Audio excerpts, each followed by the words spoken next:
Im Zuge des aktuellen Winterreifentests wurden vom ÖAMTC und dessen Partnern im hohen Norden 16 Modelle der Dimension 185/65 R15 der Dimension für Kleinwagen getestet. Genau unter die Lupe genommen wurden deren Fahr- und Sicherheitseigenschaften sowie deren Fahrkomfort und die Wirtschaftlichkeit. Das Gesamtergebnis in dieser Dimension beurteilt ÖAMTC-Testexperte Stefan Kerbel so. Ja, in der kleineren Dimension diesmal bin ich gar nicht so unzufrieden. Es gibt allerdings zwei echte Durchfaller, zwei Reifen aus China, was jetzt noch nichts heißen muss, aber diese beiden Schlusslichter sind wirklich grundsätzlich nicht zu empfehlen. Da ist ein Stern noch zu viel. Wir haben aber einen chinesischen Reifen dabei, der sich gut geschlagen hat, im Mittelfeld gelandet ist, und dann haben wir halt wieder die typischen Vertreter im Spitzenfeld, 4, 5 Reifen, die mit allen Sternen, also mit 4 Sternen ausgezeichnet werden, gibt es immer. Also so gesehen immer noch genug Auswahl für jeden und jede, die im Straßenverkehr genau diese Reifendimension benötigen. Da mitteleuropäische Winter durchaus regnerisch sind, wurden die Bremswegetests bei Vollbremsungen mit einer Geschwindigkeit von 80 Stundenkilometern auf nassem Asphalt durchgeführt.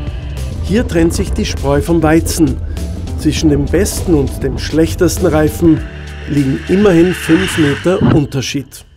5 Meter Unterschied zwischen dem besten und dem schlechtesten Reifen bei Nässe, das ist gewaltig. Also hier knalle ich noch mit einer Restgeschwindigkeit vielleicht von 20, 30 km/h in das vorne schon stehende Fahrzeug hinein.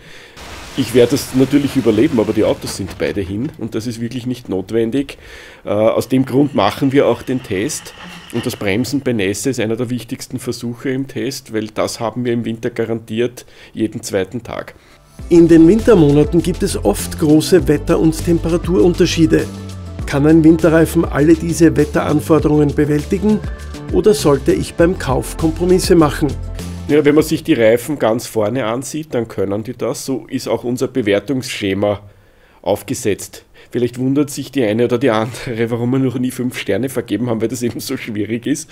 Aber die 4-Stern-Reifen können eben alles gut.